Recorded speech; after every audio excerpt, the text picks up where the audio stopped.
बिस्मिल्लाहिर्रहमानिर्रहीम अस्सलामु अलैकुम वरहमतुल्लाहि वबरकातुहू। आज 25 जनवरी 2026 है और आज दिन है इतवार का। आज की ताज़ा तरीन बड़ी खबरों से इस वीडियो का आगाज़ करेंगे। सबसे पहले आज की हेडलाइंस आपके सामने रखेंगे। शाम में इसराइल हार गया है, सोने के पहाड़ तेल के कुएं इसराइल के हाथ से निकल गए हैं।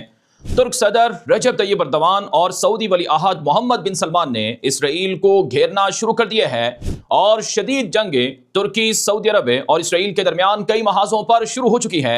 नया मुस्लिम इत्तिहाद बन चुका है। तुर्क सदर का हंगामी दौरा सऊदी अरब और मिस्र सामने आ रहा है। गजा में तुर्की और कतर की आमद से इसराइल अमरीका से लड़ पड़ा है। लबनान के खिलाफ बहुत बड़ी जंग तैयार है। लबनान ने इसराइल को जबरदस्त धमकी दी है। दूसरी तरफ उर्दन और मिस्र की नई जंगी तैयारियां इसराइल के लिए लर्जे का बायस बनी हुई हैं। ये कुछ हेडलाइंस हैं, इससे जुड़ी हुई मजीद खबरें और तफसीलात आपके सामने आएंगी। खबरों के आगाज से पहले गुजारिश है, अगर आपने हमारे यूट्यूब चैनल को सब्सक्राइब नहीं कर रखा तो लाजमी करें ताकि आप तमाम आलमी खबरें बर वक्त देख सकें। आगाज करेंगे आज की सबसे बड़ी खबर इस वक्त मेरे सामने है कि मशरिक़ वस्ता में नए इत्तिहाद, नए ब्लॉक बन चुके हैं। बालादस्ती की इस जंग में इसराइल पीछे हटता हुआ नजर आ रहा है और इसराइल को बेहद परेशानी लगी हुई है कि आखिर किस तरह से मुस्लिम इत्तिहाद आगे बढ़ रहा है और इसराइल पीछे हो रहा है। ये आप खबर देखें, इसराइल का मशहूर मीडिया नेटवर्क मारिफ है, उस पर एक रिपोर्ट और मजमून छपता है। साबिक इजरायली इंटेलिजेंस एहलकार है अमित यागूर, उसका यह मजमून है जिसमें उसने कहा कि सऊदी अरब ने यू टर्न लिया है। मोहम्मद बिन सलमान फैसला कर चुके हैं और ट्रंप के सामने कह चुके हैं कि हम इसराइल को तब तक तस्लीम नहीं करेंगे जब तक कि फ़लस्तीन आज़ाद नहीं हो जाता है। अब सऊदी अरब कभी भी इसराइल को तस्लीम नहीं करेगा।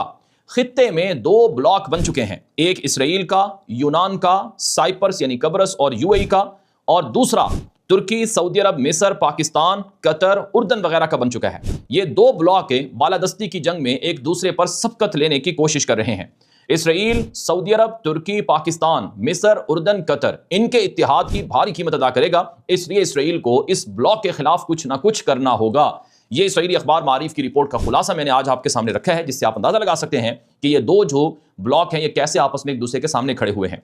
एक और बड़ी खबर, ट्रंप वर्ल्ड ऑर्डर जो सामने आया है उसमें तेजी से इत्तिहादी बदल रहे हैं। जी हाँ, ये रिपोर्ट भी इसराइली मीडिया इजराइल हायोम की है, जिसमें लिखा गया है कि ट्रंप ने द बोर्ड ऑफ पीस के नाम से अपना जो नया वर्ल्ड ऑर्डर नाफिज किया है या लॉन्च किया है, इसमें ट्रंप अपने इत्तिहादियों को खुद खो रहा है और ट्रंप के मिजाज में बिजनेस डील्स सबसे अहम हैं और ट्रंप अपने मफादात के लिए कुछ भी कर सकता है। जैसे ट्रंप ने कुर्दों को शाम में शामी हुकूमत, कतर, सऊदी अरब और तुर्की के हाथों बेच दिया और उनकी मदद नहीं की, अपने इत्तिहादियों की कोई परवाह नहीं की। ऐसे ही वो वक्त दूर नहीं है जब ट्रंप इसराइल के इत्तिहाद से अलग होकर कतर, तुर्की, सऊदी अरब के इत्तिहाद को फोकियत दे। ये इसराइली अखबार इजराइल हायोम के अंदर लिखा गया है। इसके अलावा एक और बड़ी ब्रेकिंग न्यूज़ है कि तुर्क सदर रजब तैयब एर्दोगान ने सऊदी अरब और मिस्र के हंगामी दौरे का ऐलान किया है। 4 फरवरी को सऊदी अरब, मिस्र और तुर्की का दौरा करने जा रहे हैं। नए इत्तिहाद की बुनियाद रखी जाएगी, पहला नया मुस्लिम इत्तिहाद बनेगा। जैसे ट्रंप ने अक़वाम मुत्तहिदा के मुतबादिल अपना world order the board of peace के नाम से लॉन्च किया, ऐसे ही मुसलमानों ने अपना नया ग्रुप और अपना नया इत्तिहाद बनाना शुरू कर दिया है, जिसमें इब्तदाई तौर पर 5 मुल्कों के नाम आ रहे हैं। सऊदी अरब, तुर्की, मिस्र और कतर और पाकिस्तान, ये 5 मुल्क हैं। सऊदी अरब, पाकिस्तान और तुर्की, ये 3 मेन मुल्क हैं। उसके अलावा मिस्र और कतर भी इसमें शामिल हैं और फिर बाद में बाकियों को भी इसमें शामिल किया जाएगा। ये बुनियादी तौर पर इसराइल के तौसीह पसंदाना अज़ाइम और ग्रेटर इसराइल के मंसूबे और मशरिक़ वस्ता में बालादस्ती के लिए इसराइल के खिलाफ या इसराइल के रास्ते में खड़ा होने वाला ये एक ब्लॉक है, जिस पर इसराइल के मीडिया पर खूब गम और गुस्से का इजहार हो रहा है। इसके अलावा एक और बड़ी खबर है कि उर्दन के शाह अब्दुल्ला, जो किंग अब्दुल्ला के नाम से मशहूर हैं, किंग अब्दुल्ला सानी, उन्होंने अपनी फौज के ढांचे में तब्दीली का ऐलान कर दिया है। 1991 के बाद पहली मरतबा फौज के लिए लाजमी सर्विस का कानून जारी कर दिया गया है, यानी हर उर्दनी शहरी को जो 18 साल से ऊपर होगा उसे कम से कम 1 साल या 2 साल फौज में ड्यूटी लाजमी करनी होगी। और ये इसराइल से बहुत बड़ी जंग के पेश नज़र, खतरे के पेश नज़र ऐसा किया गया है, ये रिपोर्ट में बताया जा रहा है। मारिफ की एक और रिपोर्ट मेरे सामने है जिसमें तुर्क सदर रजब तैयब एर्दोगान के खिलाफ तंज किया गया है कि वो लबनान और कब्रस के ताल्लुकात से बेहद परेशान है। लबनान तुर्की से दूर हो रहा है और वो साइप्रस यानी यूनानी जो कब्रस है उसके करीब जा रहा है। चूँकि लबनान का फासला साइप्रस से 180 किलोमीटर है समंदरी हदूद का, तो इनके दरमियान एक मुआहदा हुआ है कि हम समंदर की इस हदूद को आपस में बांट देते हैं اور 80 کلومیٹر تک کا ایریا لبنان کا ہوگا اور دوسری طرف سائپر سے 80 کلومیٹر کا ایریا سمندر تک ان کا ہوگا، یعنی اقتصادی زون ہوگا، وہاں وہ اپنے گیس اور تیل کی تلاش کر سکتے ہیں۔ اور لبنانی صدر کا دورہ یونان بھی سامنے آیا ہے اور لبنان اسرائیلی اتحاد کے قریب جا رہا ہے، یعنی لبنان کی حکومت، تو اس وجہ سے ترکی کو بڑا غصہ ہے، یہ اسرائیلی اخبار معارف کی رپورٹ میں لکھا گیا ہے۔ لیکن ناظرین کرام، ترکی کے صدر رجب طیب اردوان کہہ چکے ہیں کہ جو ہماری زمینوں پر نظریں رکھے ہوئے ہے، جو ہماری زمینوں پر قبضہ کرنا چاہتا ہے، ہم ان کے ہاتھوں کو توڑ کر رکھ دیں گے۔ بات کریں گے ایک اور بڑی خبر کی، اور یہ خبر بنیادی طور پر لبنان سے ہے۔ لبنان میں اسرائیل اور امریکہ بہت بڑا آپریشن کرنے جا رہے ہیں۔ اسرائیلی میڈیا دی یروشلم پوسٹ کی رپورٹ میرے سامنے ہے، جس میں بنیادی طور پر نعیم قاسم جو حزب اللہ کے چیف ہیں، ان کے بیان کا ایک حوالہ دیا گیا ہے کہ نعیم قاسم کہتے ہیں کہ حزب اللہ کو امریکہ کی قیادت میں بڑے ٹکراؤ اور مقابلے کا سامنا کرنا پڑ رہا ہے، اور اس نے یہ بھی کہا کہ امریکی قیادت بڑا تصادم چاہتی ہے، لیکن اسرائیل کو اور امریکہ کو یہ بات سمجھنی چاہیے کہ ہم نے ان کے 70,000 سے زائد فوجیوں کو ناکارہ کیا تھا پچھلی جنگ میں۔ اگر وہ بہت بڑی جنگ لڑیں گے تو پھر انہیں بہت بڑا نقصان اٹھانا پڑ سکتا ہے، اور حزب اللہ کے چیف نے ایران کی خامنائی کی حمایت اور مدد کا بھی دعویٰ کیا ہے۔ ناظرین کرام، امریکہ نے اور اسرائیل نے حزب اللہ جماعت کو دہشت گرد جماعت ڈکلیئر کر رکھا ہے، اور حزب اللہ کو اسلحہ پھینک کر ختم کرنے کا معاہدہ بھی لبنانی حکومت سے کر رکھا ہے، لیکن نہ تو اسلحہ پھینکا گیا ہے اور نہ ہی اسرائیل کی جنگ بندی مکمل طور پر امپلیمنٹ ہے، اور وہاں پر اسرائیل کے حملے بھی روزانہ کی بنیاد پر دیکھے جا رہے ہیں۔ البتہ لبنان کی طرف اسرائیل کی فوجیں لگی ہوئی ہیں، اور بعض رپورٹوں کے مطابق لبنان کے خلاف اور ایران کے خلاف ایک ہی وقت میں آپریشن یا حملہ شروع ہو سکتا ہے۔ آخر میں ایک اور بڑی خبر لبنان سے جڑی ہوئی، جو حزب اللہ کا چیف تھا حسن نصر اللہ، اس حوالے سے ہیریٹیج اسرائیلی میڈیا دعویٰ کر رہا ہے کہ امریکہ نے اور اسرائیل نے اس مشترکہ کارروائی کے لیے بھاری رقم خرچ کی ہے۔ اسرائیل کے $34 ملین، یعنی کہ $3.5 کروڑ سے زائد کی رقم صرف حسن نصر اللہ ایک شخص کو مارنے کے لیے خرچ ہوئی ہے، یہ ہیریٹیج اسرائیلی میڈیا کی رپورٹ کا دعویٰ ہے۔ اب بات کر لیتے ہیں غزہ کے حوالے سے، جو تازہ ترین صورتحال ہے کہ غزہ میں کیا چل رہا ہے۔ اسرائیل کا دورہ کیا ہے امریکی صدر ٹرمپ کے داماد جیرڈ کوشنر اور نمائندہ خصوصی برائے مشرق وسطیٰ اسٹیو وٹکوف نے۔ دی ٹائمز آف اسرائیل اسرائیلی میڈیا کی رپورٹ سے میرے سامنے کہ اسرائیل کے وزیر اعظم کو وٹکوف اور کوشنر نے کہا ہے کہ غزہ کا رفح بارڈر کھولا جائے، غزہ میں تعمیر نو فوری طور پر شروع کی جائے، آخری یرغمالی کی لاش اور ڈیڈ باڈی کسی نہ کسی طور پر واپس مل جائے گی، اس میں رکاوٹ کھڑی نہ کی جائے۔ نیتن یاہو نے وٹکوف اور کوشنر کو برا بھلا کہا ہے۔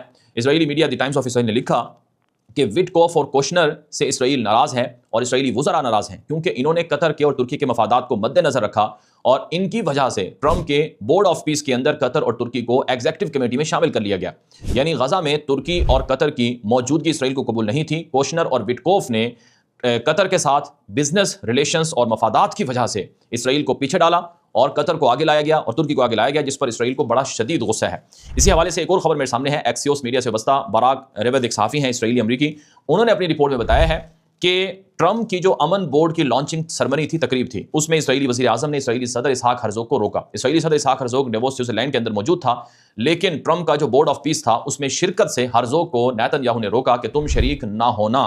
کیوں شریک نہ ہونا؟ کیونکہ ٹرمپ کا جو بورڈ آف پیس تھا اس میں قطر اور ترکی کو شامل کیا گیا تھا۔ تو گویا یہ امریکہ اور اسرائیل کے درمیان اس معاملے پر لڑائی ہے کہ ترکی اور قطر کو غزہ میں کیوں آنے دیا گیا ہے۔ اسرائیل بار بار کہہ رہا ہے کہ ہم ترکی کو، قطر کو غزہ میں آنے نہیں دیں گے اور نہ ہی ان کے فوجیوں کو وہاں آنے دیں گے، لیکن سچی بات یہ ہے کہ غزہ کے اندر ترکی اور قطر آ چکا ہے۔ مثلا آج کی ایک اور خبر دیکھیں، TRT عربک ایک ترکی کا مرکزی میڈیا نیٹ ورک ہے، اس کی رپورٹ میں لکھا گیا ہے کہ حماس کا وفد جو خلیل الحیہ ہے اس کی سربراہی میں ترکی پہنچا ہے، اور ترکی کے جو انٹیلیجنس چیف ہیں ابراہیم کالن، ان کے ساتھ حماس کے وفد کی ملاقات ہوئی ہے۔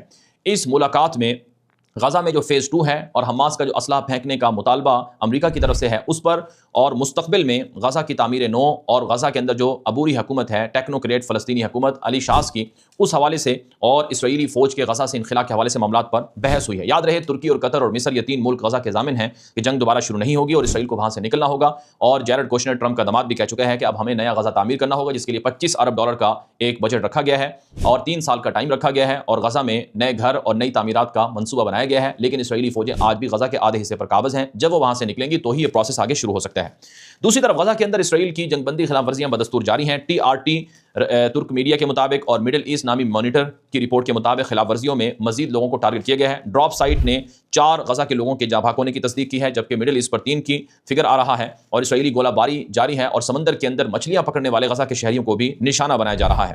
हेरिटेज इसराइली मीडिया ने रिपोर्ट में लिखा है कि इसराइल का मुतशद्दद कौमी सलामती का वजीर बिन गफीर इसराइल की जमहूरियत का कातिल बन चुका है। ऐसे मुतशद्दद वजीरों की वजह से इसराइल का चेहरा दुनिया में बेनकाब हुआ है, बदनाम हुआ है और मुख्तलिफ मुल्कों के इसराइल के साथ ताल्लुकात बिगड़े हैं। इसलिए बिन गफीर जैसे लोगों को हुकूमत में नहीं होना चाहिए।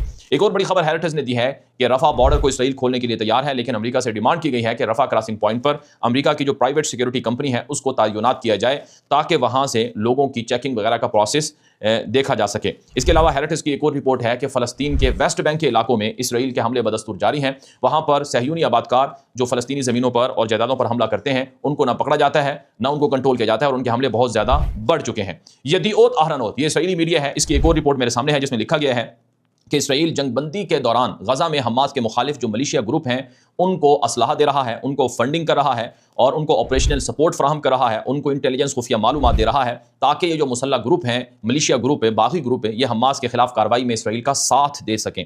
दूसरी तरफ इसराइल के अंदर इलेक्शन का ये साल चल रहा है, जोड़ तोड़ का इत्तिहाद देखने को मिल रहा है। नेतन्याहू के खिलाफ वहां अवाम की बहुत मनफी राय है। नेतन्याहू को जबरन डिक्टेटर भी करार दिया गया है। नेतन्याहू अदालती जो कार्रवाइयां हैं उनसे भागता है, जंगें जारी रखना चाहता है ताकि वो इक़्तिदार में बरकरार रहे। लोग नेतन्याहू के खिलाफ एहतजाज भी करते हैं और उससे इस्तीफे का भी मुतालबा कर रहे हैं। बहरहाल ये मशरिक़ वुस्ता से अब तक की कुछ ताज़ा तरीन मालूमात थी, अपडेट थी जो आप तक पहुंचाई गई हैं। मज़ीद तफसीलात और खबरें आती रहेंगी। आप हमारे यूट्यूब से आप तमाम खबरें बर वक्त तमाम जगहों पर अलग अलग नोइये से देखते रहें। इजाज़त दीजिए। अस्सलामु अलैकुम व रहमतुल्लाहि व बरकातुहू।